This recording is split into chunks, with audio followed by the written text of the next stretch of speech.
Hello everyone, welcome to our O2IS Academy YouTube channel. So we are here with our Sarathi series and आज हम इसमें करेंगे GS2 का एक subject that is polity का analysis कि आज तक कैसे क्वेश्चंस आए हैं, मार्क्स का डिस्ट्रीब्यूशन कैसा है, एक उनका लेवल क्या है. So we will discuss in this particular chapter ताकि आपको ये पता हो अपनी तैयारी के साथ कि आपको किस पे फोकस ज़्यादा करना है या किस टाइप के क्वेश्चंस आ रहे हैं, बेसिक क्वेश्चंस आ रहे हैं, स्टैटिक आ रहे हैं या एप्लीकेशन बेस्ड आ रहे हैं. Fine. So let's start with our lecture. तो इस पर्टिकुलर PDF के लिए आपको हमारा टेलीग्राम चैनल का जो है उस पर आप सब्सक्राइब कीजिए. उसमें आपको इसका PDF मिल जाएगा. साथ ही आप O2IS अकेडमी ऐप डाउनलोड कर सकते हैं. उसमें भी इसका एनालिसिस, बाकी सब्जेक्ट्स का एनालिसिस, स्टडी मटेरियल जो HS मीन्स के साथ है या बाकी एग्जाम्स के साथ है, वो आपको सब कुछ उसमें स्टडी मटेरियल और वीडियोस मिलेंगे. So do download our app and subscribe to our channel. So let's start with today's topic. Okay, तो हम आज करेंगे पॉलिटी का एनालिसिस. तो the first thing we will see कि टाइप ऑफ क्वेश्चंस कैसे आते हैं. सो हमारे पास जो टाइप ऑफ क्वेश्चंस होते हैं दैट इज 4 मार्क्स का, ठीक है, सॉरी हाँ 4 मार्क्स का, then it comes to the different M detail and 8 marks, 20 marks. Okay, so 2020 में आपके जो आए थे 4 शॉर्ट क्वेश्चंस आए थे, दैट मीन्स 60 वर्ड्स.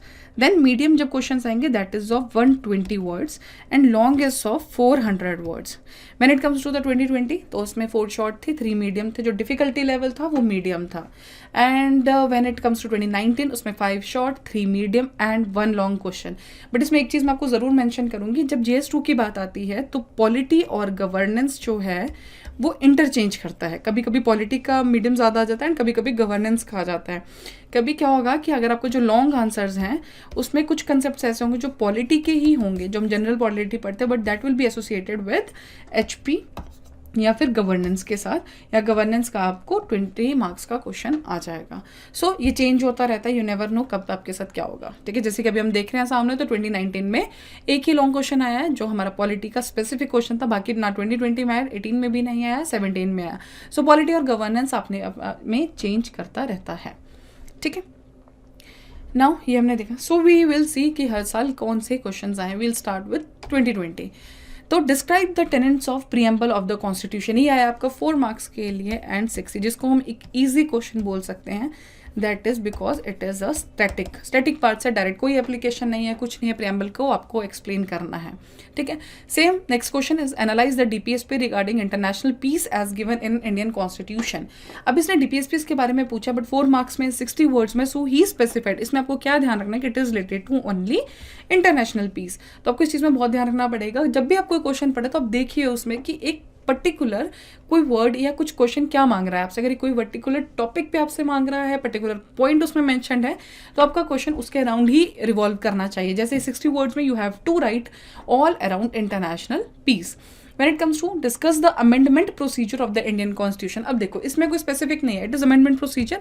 अब उसमें आप क्या लिखते हैं ये पूरा डिटेल्ड भी हो सकता है, बट वर्ड्स इसमें भी स्पेसिफाइड है. That is 16. The next question is discuss the composition and functions of central council of local government. Okay, तो इसमें भी स्पेसिफाइड है कि सेंट्रल काउंसिल के बारे में लिखिए related to the local government. See, अब जब भी कोई टॉपिक पढ़ते हैं, whenever you study any topic you make one answer. हम सबके जब हम मेंस आंसर राइटिंग करते हैं हम एक आंसर बनाएंगे जिसमें आप इंट्रोडक्शन भी लिखिए. ठीक है, देखिए DPSP एक ऐसा, मान अगर हम एक सिंपल सा एग्जांपल लेते हैं इसी इन 4 क्वेश्चंस में से. DPSP एक ऐसा क्वेश्चन हो सकता है जो 4 मार्क्स में भी आ सकता है, 8 में भी आ सकता है और 20 मार्क्स में भी आ सकता है. अगर आप लोगों ने कभी UPSC के प्रीवियस ईयर क्वेश्चंस देखे हों या HS के भी क्वेश्चंस देखे हों, तो एक टॉपिक है that is basic structure. Basic structure का जो क्वेश्चन है वो 4 में भी आया हुआ है, 8 में भी आया हुआ है, 20 भी आया हुआ. तो आपकी प्रैक्टिस ऐसे होनी चाहिए, आपके नोट्स ऐसे होना चाहिए, आपका मॉडल आंसर ऐसा रेडी होना चाहिए कि आपके पास अगर 4 मार्क्स में हो तब भी आप उसका आंसर लिख सको. चाहे आप उसको आप एक फ्लो चार्ट में कवर कीजिए, आप कैसे कवर करेंगे that is your way of writing. ठीक है, आप उसको 8 मार्क्स में करेंगे, ये भी आपको आना चाहिए. When it comes to the 20 marks you can elaborate that answer. कभी कभी क्या होता है, जब हमारे पास एक पर्टिकुलर टॉपिक 8 मार्क्स में आता है तो हम क्या करेंगे, 120 वर्ड्स है, 120 वर्ड्स के साथ we'll mention the important topic का name. When it comes to the 20 उन्हीं टॉपिक्स को हमें थोड़ा आगे डिस्क्राइब करना पड़ेगा. ठीक है, so this is the way of writing answer जो आपको अच्छे से आना चाहिए. हर एक टॉपिक के साथ आपका मॉडल आंसर तैयार होना चाहिए. जैसे DPSP का या इंटरनेशनल पीस है तो आपको उस पर्टिकुलर आर्टिकल के साथ आपके पास आंसर रेडी होना चाहिए. Okay, Now, next is the questions of 8 marks. There says critically examine about the basic structure theory of Indian Constitution. ये मैंने आपको अभी explain किया, and you will have this answer. This is in the 8 marks. Okay. Second is critically analyze the election process of the Indian Constitution, Indian President. Sorry. See, this is very important topic. President, Governor, basic structure, constitutional amendment का procedure, ये एक ऐसे questions हैं, ये ऐसे की areas जो बहुत बहुत ज़्यादा स्टैटिक है बट बार बार पूछे जाते हैं. ठीक है. बेसिक स्ट्रक्चर यूपीएससी तक का क्वेश्चन है, मतलब यूपीएससी में भी इसको बार बार पूछा जाता है. President, it is very important, जो करंट अफेयर से हर वक्त लिंक होता है. जैसे इस बार के करंट अफेयर एरियाज में बार बार गवर्नर यूज हुआ है. Governor is a very hot topic of this current affairs. तो you can expect a question in our mains also, कहीं पे भी हम उसको यूज कर सकते हैं, क्वेश्चन उसके रिलेटेड आ सकता है. So you have identify that particular areas कि कौन से क्वेश्चन. अब जैसे गवर्नर पे क्वेश्चन आता है तो you can't be very much static part भी उसमें आप कोड नहीं कर सकते हैं. You have to make it somewhat related to your current topic also. आपको current के examples उसमें डालने पड़ेंगे, because these all points will make your answers more effective. Because static part सबको पता है, articles क्या हैं, क्या उसकी power से, everyone knows it. What makes your answer difference is just a current aspect. ये आप किसी भी चीज़ में अप्लाई कर लीजिए. जो करंट एस्पेक्ट जो अपने आंसर में पर्टिकुलरली लिखेंगे उन्हीं को पता होगा, वही आंसर जो होगा वो ज़्यादा अच्छा होगा. बिकॉज बेसिक स्ट्रक्चर तो सबको पता है, ठीक है, बट करंट एस्पेक्ट में आप कैसे अप्लाई करेंगे. बिकॉज अभी अगर आपने प्रीवियस ईयर क्वेश्चन एनालाइज किए होंगे तो आपको पर्टिकुलर कभी कभी कोई टॉपिक आता है लेकिन वो इंटरनेशनल रिलेशंस के साथ कोट होकर आ जाता है कि आप कैसे समझते हैं कि इंडिया का जो पर्टिकुलर कोई कंसेप्ट है, कोई भी कंसेप्ट हो, XYZ कोई भी कंसेप्ट, वो पर्टिकुलर इस कंट्री के साथ कैसे एसोसिएटेड है या इंटरनेशनल ट्रेड के साथ कैसे. तो अभी इस टाइप के एप्लीकेशन बेस्ड क्वेश्चन आ रहे हैं, बट अभी हम 2020 का देख रहे हैं. सो अभी तक हमें इसमें कोई भी एप्लीकेशन बेस्ड क्वेश्चन नहीं दिखा. We have a direct static past questions. Okay. Then give your arguments for and against the prescribed minimum educational qualification for the representatives of the Panchayati Raj institution. Now, this is question. अभी मैं आपको बोल रही थी कोई application based question नहीं है, but this is the application based question. इसमें static में आप क्या लिखेंगे? It directly demands, इसके question की demand है कि minimum educational qualification. Now you have to support this answer. और अगर आपको दोनों एक balanced answer लिखना है, because आप completely support और you have to write a balanced answer कि क्यों educational qualification ज़रूरी होने चाहिए, या उनका अगर नहीं है तो क्या वो जो उनका आज तक का जो उन्होंने लर्न किया है इस एज पे आने तक क्या वो यूज़ में है. So you have to be very much balance this answer, because आप डायरेक्ट सपोर्ट या डायरेक्ट निगलेक्ट नहीं कर सकते हैं. Then discuss about the emergency powers of the Indian president. ये है 2019 का क्वेश्चन, ठीक है. सो अगेन प्रेसिडेंट है. Then explain why India is called a quasi federal state. ये हम क्वाजी फेडरल पर पढ़ते हैं, हम जब लक्ष्मीकांत जो हम सब की बुक है जो हम सब पढ़ते हैं उसमें भी मेंशन है कि India is a quasi federal state. Then what do you mean by judicial activism in India. See हम जुडिशियल रिव्यू जानते हैं. देयर आर सम टर्म्स जैसे जुडिशियल एक्टिविज्म इन इंडिया, जो ये करंट अफेयर का टॉपिक था 2019 में किसी आर्टिकल में यूज हुआ था and that was in our exams. Okay. What are self help groups, ये आप गवर्नेंस में भी डाल सकते हैं, बट ओके पॉलिटी में यहाँ पे इंक्लूडेड है. सो ये छोड़. अभी what are self help groups 60 words में आप इसको मेंशन करना है. Then discuss the essential characteristics of local government. So is directly asking for the characteristics of the local government. So these, इसमें अभी तक हमने स्टैटिक 2019 के क्वेश्चन है, these are the static question. Okay. ये जुडिशियल एक्टिविज्म वाला है जो थोड़ा करंट अफेयर से एसोसिएटेड था 2019. Then it comes to the 120 marks ka question. Just analyze the problem of center-state relations in the India. Now this can be done only and only with the current and with the examples you have to quote. Because आप जब इसका introduction लिखेंगे तो आप उसमें एक normal सी चीज़ लिखेंगे कि सेंटर स्टेट रिलेशंस क्या है, बट बाकी जो आपका आंसर होगा जो उसकी मेन बॉडी होगी that will be only some cases coated.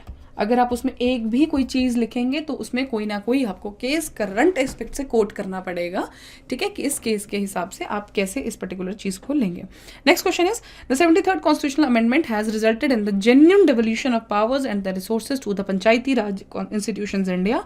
तो इतना बड़ा सा क्वेश्चन है लेकिन जो मेन कंसेप्ट है that is devolution of powers, ठीक है. तो ये छोटी छोटी चीज़ें क्वेश्चंस को बहुत ज़्यादा एलेबरेटिव बनाया जाता है, लेकिन आपको उसमें से एक पर्टिकुलर एक पॉइंट उठाना पड़ेगा कि आपका आंसर किसके अराउंड रिवॉल्व होना चाहिए. सो T19 में एक क्वेश्चन था जो 400 वर्ड्स में था, 20 मार्क्स में था. And see the question is describe the electoral reforms required for the smooth functioning of the Indian democracy. तो इसमें पहले हम जानते हैं कि डेमोक्रेसी के प्रिंसिपल्स पे जब कभी हम पढ़ते हैं तो उसमें हम क्या पढ़ते हैं. सबसे पहली चीज़ पीपल, देन इलेक्शंस, फिर हम इलेक्शंस के ऊपर पढ़ते हैं कि दे शुड बी फेयर, फिर हम वोट का एस्पेक्ट पढ़ते हैं कि वोटिंग राइट्स कैसे होना चाहिए. सो इसने इसमें यही पूछा है कि इलेक्टोरल रिफॉर्म्स जो रिक्वायर्ड हैं वो फंक्शनिंग में कैसे हेल्प करते हैं. And it is a 400 word. So your answer should be very much descriptive. इसमें आपका जब इस पर्टिकुलर चीज़ के लिए सोचा गया था, डेमोक्रेसी को ऑप्ट करने के लिए सोचा गया था, उस टाइम पे क्या सोच थी और आज हम किस एस्पेक्ट पे है, ये आपका पूरा फ्लो में क्वेश्चन में आना चाहिए. Because that is a long answer, that is of 400 words. ठीक है. So this is the question. Now 2018 के क्वेश्चन हम देखते हैं. That is what is basic structure theory regarding amendment of the Indian constitution. मैंने आपको 2020 में क्वेश्चन दिखाया था. That was of 8 marks. Topic यही था, that is basic structure theory. मैंने आपको कहा कि कुछ टॉपिक्स ऐसे हैं जो आएंगे. दैट इज बेसिक स्ट्रक्चर हो गया, प्रेसिडेंट हो गया, गवर्नर हो गया, पावर्स का रिलेटेड हो गया. दीज आर दो क्वेश्चंस के जो आएंगे. बिकॉज ये कुछ ऐसे क्वेश्चंस हैं जो हर साल हमारी न्यूज़ में किसी ना किसी वे से होते ही होते हैं. Then describe the emergency powers of the Indian president. This is a purely a static question. ठीक है. प्रेसिडेंट तो आपको वर्ड टू वर्ड हर एक आर्टिकल बहुत अच्छे से याद होना चाहिए.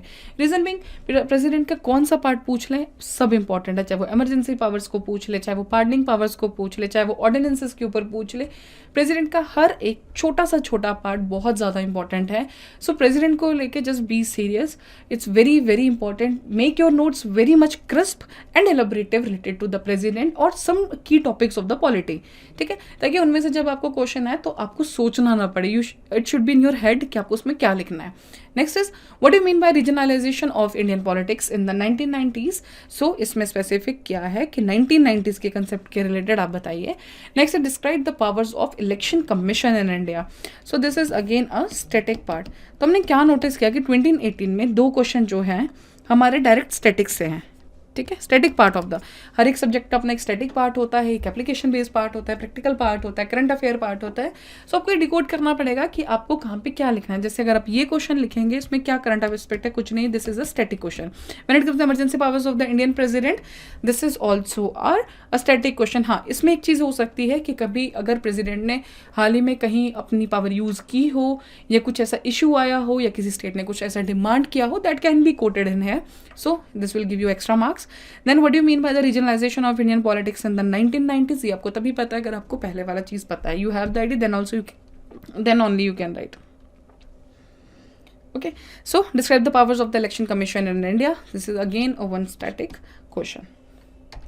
Now next is for 120 words का question, that is discuss the basic philosophy of Indian constitution. ये मैं आपको पिछले 2 साल के क्वेश्चंस में डायरेक्ट दिखा चुकी हूँ कि ये पर्टिकुलर क्वेश्चन आ रहा है. But see the change here. Is it relevant in the era of the globalization? Here's the clutch, here's the change जो आपके एक ही टॉपिक के क्वेश्चन को चेंज कर देता है. नाउ इट इज आस्किंग कि बेसिक फिलोसफी बताइए अपने इंडियन कॉन्स्टिट्यूशन को. लेकिन क्या आज के टाइम पे ग्लोबलाइजेशन, इसने क्लियरली मेंशन किया है कि ग्लोबलाइजेशन के टाइम पे सी यहाँ पे कुछ भी आ सकता है, प्राइवेटाइजेशन आ जाए, कुछ भी. बिकॉज कमीशन आपसे कुछ भी पूछ सकता है. ठीक है. You have to be ready with your answers. Okay. So when it comes to the era of globalisation, so अब आपके यहाँ पे क्या आएगा कि आपको ये पता होना चाहिए कि बेसिक फिलोसफी इंडियन कॉन्स्टिट्यूशन की है कि and you have to link that particular part. हर एक बेसिक फिलोसफी जो पॉइंट्स लिखेंगे उसका आज के टाइम में क्या रिलेवेंस है, कैसे आप रिलेट करते हैं, ये आपको पता होना चाहिए. अब इसके ऊपर आंसर्स लिखने के कुछ टाइप्स हो सकते हैं. कुछ लोग टेबुलर फॉर्म में लिखते हैं. ठीक है. कि पहले ऐसा था, अब इसको हम ऐसे. कुछ लोग फ्लो चार्ट्स बनाते हैं, कुछ लोग डायग्राम्स बनाते हैं. सो ये सब अगर आप अपने आंसर्स में इंक्लूड करेंगे, इससे क्या होगा, जो वर्ड्स वाला टाइम लिमिट है वो आपका बचेगा. प्लस एक फ्लो चार्ट में आप बहुत सी चीज़ें कवर कर सकते हैं. ठीक है. अगर आप एक फ्लो चार्ट बनाते हैं और उसमें एक नॉर्मल से कुछ टॉपिक्स उठाते, आपको उसमें डिस्क्राइब नहीं करना है एंड एरोज के फॉर्म में आप उसको डिस्क्राइब करते हैं, तो उसमें क्या होता है कि कंटेंट आपका ज़्यादा दिखता है. जो आप एग्जामिनर को 120 वर्ड्स में भी बहुत चीज़ें दिखा सकते हैं, उसके लिए आपको एलिब्रेट नहीं करना. बिकॉज एक फ्लो चार्ट या कोई डायग्राम बहुत अच्छे से एक्सप्लेन कर देती है. जैसे हम ज्योग्राफी में मैप्स यूज़ करते हैं. ठीक है. पॉलिटी में you can use this tables और flow charts. Okay. Okay, the next question is Indian constitution is federal in form but unitary in spirit, comment. अब इसमें आप जब लक्ष्मीकांत स्टार्टिंग में पढ़ते हैं तो उसी में आपको लिखा क्लियरली मेंशन है कि these are the unitary feature of the constitution, these are the federal features of the constitution. ये 120 वर्ड्स में। अब इसमें आपकी मर्जी है, आप सारे वर्ड्स को जो हमें उसको एक एक वर्ड, सिंगल वर्ड आप उठा के एक फ्लो चार्ट में, डायग्राम में आप मेंशन कर दीजिए। फेडरल बीच में अगर आप एक चार्ट भी बनाते हैं कि ये फेडरल फीचर्स हैं एक एक वर्ड एरो के साथ, these are unitary, and then you can explain कुछ पॉइंट में, because this is question is for 120 words but this question can also be for 400 words। ये टॉपिक एक ऐसा है। Now we will study, एक हम आज एक क्वेश्चन लेते हैं फाइन कि एक आंसर कैसे लिखा है। This will be a brief idea, हर एक इंसान का अपना लिखने का तरीका होता है। So this will be a basic model answer for you all, but आप भी अब कोशिश कीजिए। So the question is the functional overlap. So the first key point जो आप उसमें डिफाइन करेंगे दैट इज फंक्शनल ओवरलैप। ठीक है, फंक्शंस की ओवरलैपिंग। पहली चीज, बिटवीन किसके बीच में पूछ रहा है, ऑर्गन्स ऑफ द गवर्नमेंट, मतलब legislature, executive and judiciary, these are the three organs, undermines the principle of separation of power. So इसमें आपको क्या ध्यान रखना है, तीन चीजें हैं, एक क्वेश्चन, सेकेंड थिंग, तीन। अब जो आपका आंसर होगा वो इसके अकॉर्डिंग होगा। तो इसमें जो सबसे मेन पॉइंट है जो क्वेश्चन डिमांड कर रहा है that is separation of power. जो मेन इसका की प्रिंसिपल जो क्वेश्चन में पूछ रहा है that is separation of powers. किसके बीच में, तीन ऑर्गन्स ऑफ गवर्नमेंट में, किसके रिलेटेड, उनकी फंक्शनिंग के रिलेटेड। और उसमें ये पूछ रहा है डायरेक्टली ओवरलैपिंग के ऊपर कि क्या ओवरलैप करता है, नहीं करता है। So when it comes to the answer writing, तो एक इंट्रो होगा, उसके बाद मेन टेक्स्ट होगा। ठीक है, मेन टेक्स्ट के बाद आपके पास क्या आएगा, जो ये ओवरलैपिंग पूछ रहा है वो डिफ्रेंशिएट करना आपको करना पड़ेगा कि कौन सा, अगर लेजिस्लेटिव है तो एग्जीक्यूटिव और जुडिशरी के साथ कैसे ओवरलैप कर रहा है, देन एग्जीक्यूटिव है वो लेजिस्लेचर और जुडिशरी के साथ कैसे कर रहा है, और जब जुडिशरी की बात आएगी then you have to be with legislature and executive, because direct जो क्वेश्चन है that is related to the functional overlap. ठीक है, सो आपको इनके functioning, so this will be the, and then some issues। ठीक है, then it is conclusion, but conclusion के साथ आपको कुछ अगर उसमें अपनी आपको एडवाइस लगता है, अगर आपको लगता है आपके कुछ ओपिनियंस है, यू कैन मेंशन हियर। ठीक है, कभी कभी अगर आपके पास टाइम है और अगर आपके, तो आप इसके पॉजिटिव और नेगेटिव चीज़ें भी डाल सकते हैं कि इसका पॉजिटिव ये है, नेगेटिव ये है, because this is the very important power of the constitution. So इसमें एक बार मैं आपको फिर डिटेक्ट करती हूँ कि हम इस क्वेश्चन को कैसे लिखेंगे। We have to explain the functional overlapping between the three organs of the government. मतलब जब अगर लेजिस्लेचर फंक्शन अपना करे, पार्लियामेंट हमारे फंक्शन का, तो ऐसी कौन सी पावर्स हैं जो जुडिशरी और एग्जीक्यूटिव के साथ ओवरलैप करेगी, या जब जुडिशरी हमारी फंक्शन कर रही है तो क्या वो लेजिस्लेचर एग्जीक्यूटिव कैसे हो। So this is the demand of the question.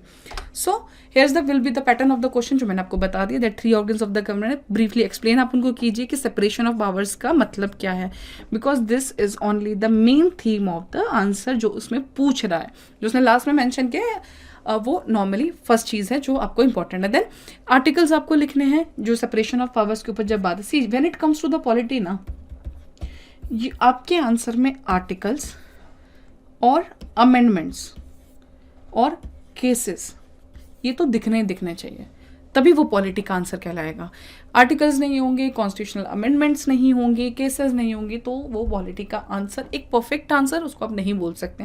वैसे भी चाहे बेसिक स्ट्रक्चर के ऊपर लिखो, अगर मान लीजिए बेसिक स्ट्रक्चर के ऊपर लिख रहे हो तो आप अमेंडमेंट्स लिखिए कि किस में, सॉरी आप केसेस लिखिए कि कौन से केसेस में बेसिक फीचर्स को डिफाइन किया गया। आप प्रेसिडेंट लिख रहे हैं तो आप आर्टिकल्स लिखिए, अगर कोई चेंज हुआ है तो वो आप केसेस मेंशन कीजिए, या कोई कॉन्स्टिट्यूशनल अमेंडमेंट हुई है वो आप मेंशन कीजिए। ठीक है, so every polity answer should include your articles, constitutional amendments और केसेस। फाइन, देन उसके बाद वही जो मैंने आपको कहा कि आपको डिफरेंशिएट करना पड़ेगा कि फंक्शनल ओवरलैप कैसे होगा ऑर्गन्स के बीच में। देन आर्ग्यूमेंट्स, अगर आपको लगता है कि मैंने आपको बोला कि जो इश्यूज होंगे वो आप डिक्टेट करेंगे, या पॉजिटिव्स और नेगेटिव्स हैं। उसके बाद या तो अगर आपका कोई ओपिनियन है then the conclude the summarizing your answer. ठीक है, मेजर, कभी भी आप कोई आंसर लिखते हैं, whenever you write your mains answer, make sure at the end of the question just give some of your opinions और सम ऑफ योर मेजर्स कि कैसे किस चीज़ पे काम किया जा सकता है।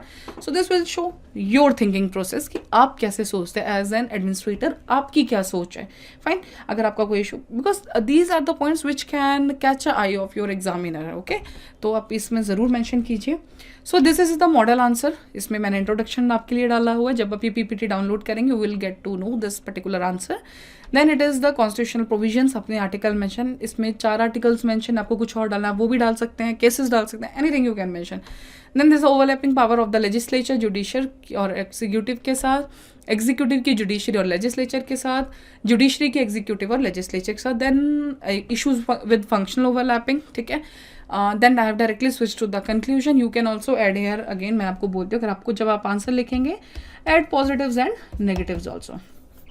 इशूज मैंने उसमें डाले हो, you can make the positive thing also. It all applies to you कि आप एक पर्टिकुलर क्वेश्चन के बारे में क्या सोचते हैं.